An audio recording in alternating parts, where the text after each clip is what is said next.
عزیزان گرامی وقار، آج کی محفل پاک میں رسول پاک صلی اللہ تعالیٰ علیہ وسلم کی میلاد سے مناسبت ان محافل میں ہمارا موضوع سخن ہوگا، کون دیتا ہے دینے کو منہ چاہیے، کون دیتا ہے دینے کو منہ چاہیے، دینے والا ہے سچا ہمارا نبی۔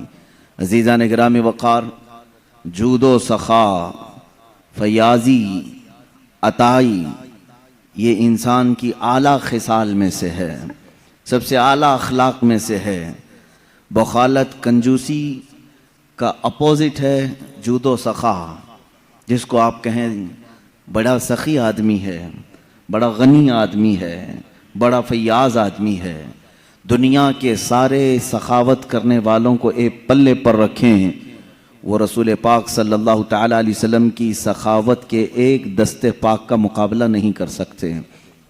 رسول پاک صلی اللہ تعالیٰ علیہ وسلم اللہ رب العزت کے بعد پوری کائنات میں سب سے زیادہ اجود الاجودین ہیں، یعنی سب سے زیادہ سخاوت کرنے والے ہیں۔ اور یقیناً آپ کی یہ صفت صرف آپ کی ظاہری حیات تک نہیں بلکہ صبح قیامت تک جاری رہے گی۔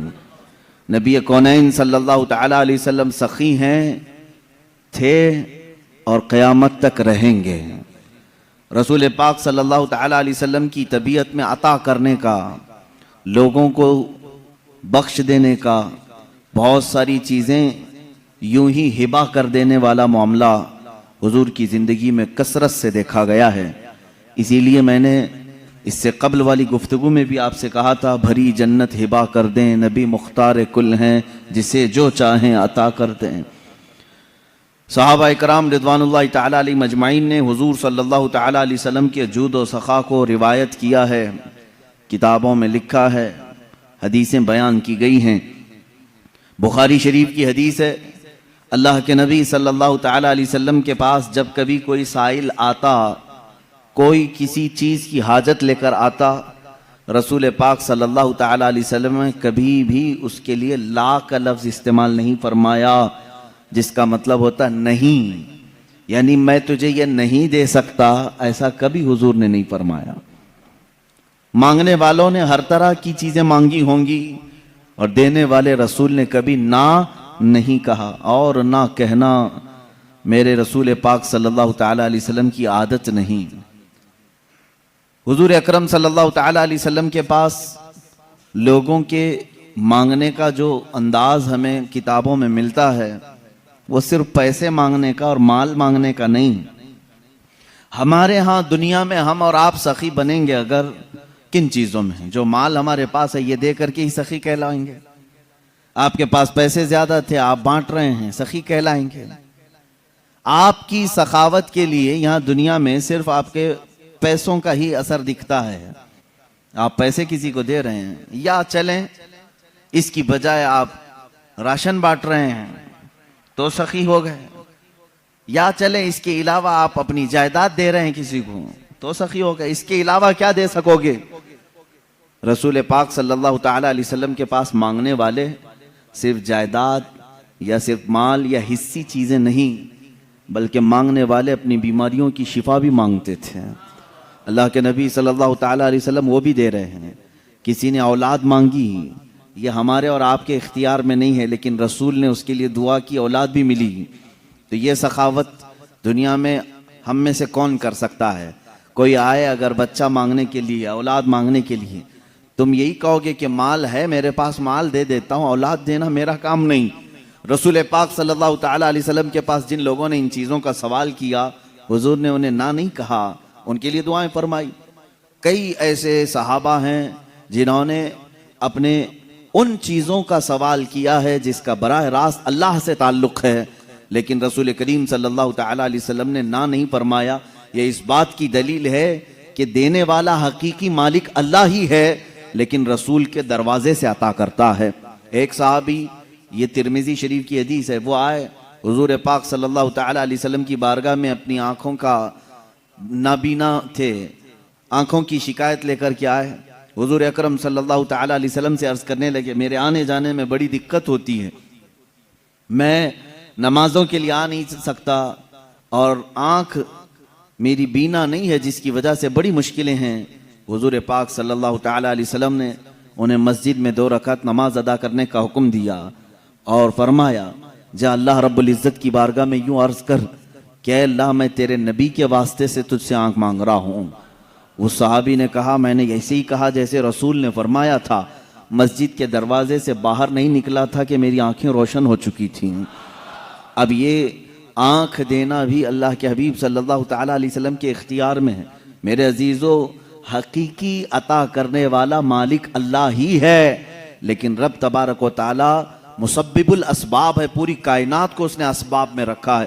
اگر کوئی تم سے یہ کہتا ہے یہ تو شرک ہے کسی اور سے مانگنا، اللہ ہی سے مانگنا چاہیے، اللہ ہی دیتا ہے۔ میرے عزیز، اللہ رب العزت کا دستور یہ ہے، وہ کسی بھی چیز کا محتاج نہیں۔ وہ چاہتا تو براہ راست تم کو آسمان سے اتار دیتا، ماں اور باپ کے ہونے کی ضرورت کیوں پیش آئی تمہارے؟ وہ اللہ تعالیٰ پوری کائنات کو اسباب میں رکھا ہے۔ ایک عورت ایک مرد کے اختلاط سے بچہ دنیا میں آتا ہے، یہ سب کو معلوم ہے کہ اللہ ماں اور باپ کا محتاج ہے؟ بغیر ماں باپ کے بھی اللہ بچہ پیدا کر سکتا ہے، لیکن اس نے کائنات کا نظام اسباب پر رکھا ہے۔ تمہیں وہ چاہے تو اناج سیدھے بارش برسا کر کے دے دے، لیکن نہیں، اس نے اسباب پر رکھا ہے کہ تم زمین کے اندر ایک بیج بو گے، وہ کومپل کی شکل میں اگے گا، پھر پودا آئے گا، پھلیاں ہوں گی، اناج آئے گا، پھر کاٹو گے، پھر گھر میں اناج آئے گا۔ یہ اتنے مراحل سے جو گزارا جا رہا ہے، کیا اللہ اس چیز کا محتاج ہے؟ نہیں، محتاج نہیں، لیکن اس کا قانون ہے، وہ دنیا کی تمام چیزوں کو اسباب پر رکھا ہے۔ عزیزان گرامی، اس نے قرآن بھی ہمیں ڈائریکٹ نہیں دیا، چاہتا تو پورے انسانوں کو ایسی قرآن سنا دیتا، نہیں، بلکہ اپنے نبی کے سینے کے واسطے سے قرآن پہنچایا ہے۔ ایمان ہم تک رسول کے ذریعے سے آیا۔ ان تمام چیزوں میں جب تمہیں کوئی شک و شبہ نہیں ہوتا تو پھر رسول پاک صلی اللہ تعالی علیہ وسلم کی بارگاہ کے متعلق اگر ہم یہ کہیں وہاں سے شفا بھی مل سکتی ہے، اولاد بھی مل سکتی ہے، مال و متاع بھی مل سکتے ہیں، تو پھر شرک اور بدعت اور خرافات کے فتوے کیوں یاد آتے ہیں؟ یہاں پر بھی یہی فارمولے پہ عمل کرو، دینے والا حقیقی مالک اللہ ہی ہے، لیکن جس طرح وہ بارش برسانے کے لیے فرشتہ رکھا ہے، ہوا چلانے کے لیے فرشتے رکھا ہے، پوری کائنات کو رزق تقسیم کرنے کے لیے اپنا محبوب کیوں نہیں رکھے گا؟ رسول پاک صلی اللہ تعالی علیہ وسلم کا در یقیناً یہ اللہ کا ہی در ہے، بخدا خدا کا یہی ہے در، نہیں اور کوئی مفر مقر جو وہاں سے ہو یہیں آ کے ہو، جو یہاں نہیں تو وہاں نہیں۔ میرے عزیزو، رسول پاک صلی اللہ تعالی علیہ وسلم کی جود و سخا کے متعلق صحابہ کرام نے جو روایات بیان کی ہیں، وہ میں چند روایات کے بعد آگے بڑھتا ہوں، مثالوں کے ذریعے سے، دلائل کے ذریعے سے آپ کو میں بتاتا ہوں۔ حقیقت میں آپ حضور پاک صلی اللہ تعالی علیہ وسلم کی ہر عادت کو سننے کے بعد، اس سے قبل آپ نے سنا ہے حضور حسن و جمال میں بے مثل و بے مثال تھے، حضور پاک صلی اللہ تعالی علیہ وسلم کا رحم کرنے میں کوئی دوسرا ثانی نہیں ہے، حضور پاک صلی اللہ علیہ وسلم کا عدل کرنے میں کوئی دوسرا ہمسر نہیں نظر آتا، ان کے برابر کسی بھی خلق میں، کسی بھی عادت میں کوئی دوسرا نہیں دکھتا، اسی طرح عطا کرنے میں بھی ان کے برابر کوئی دوسرا ملتا ہی نہیں۔ اخیر میں تم مجبوراً ہو یا مسرورن ہو یہ کہو گے سب سے اعلیٰ و والا ہمارا نبی، سب سے بالا و والا ہمارا نبی۔ آپ کو یہ کہنا پڑے گا حضور پاک صلی اللہ تعالی علیہ وسلم سب سے اعلیٰ ہیں کن چیزوں میں؟ ہر عادت میں، ہر خصلت میں، ہر خلق میں میرے آقا کو اللہ تعالیٰ نے عظیم بنایا ہے۔